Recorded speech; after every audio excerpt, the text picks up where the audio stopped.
Hi guys, mao ni ang ako ang Yumi. Ang ako Yumi, nag-edad ni siya og 1 year old, nang hinuktok siya og maayo.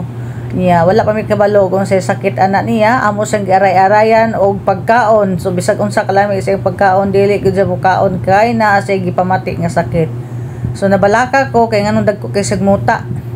Niya wala ko'y idea og ngano siya nagsige hinuktok o nitan-aw siya nako kay or nakasabot siya bang ako siyang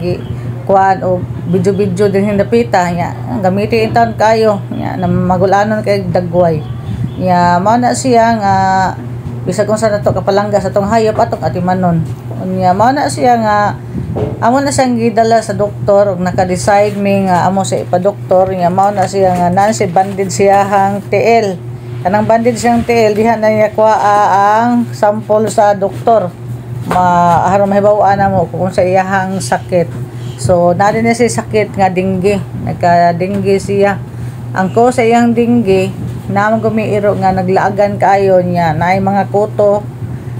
virus ni kit-kit siya hang lawas nya mao na siya nga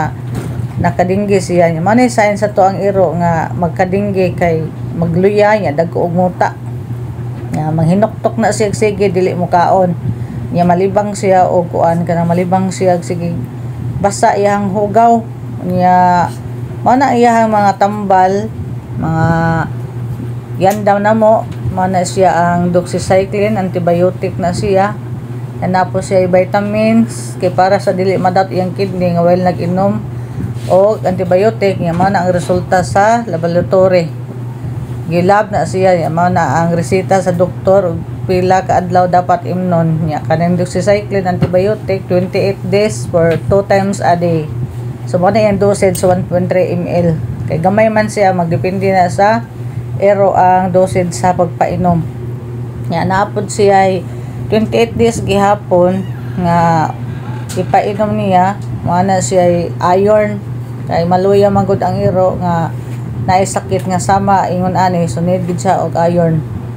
Nya napa siya lain nga kuan tambal nga ipares na niya metronidazole para pangpagahi siya hang hugaw kay mao man gud siya sign sa atuang iro nga magkasakit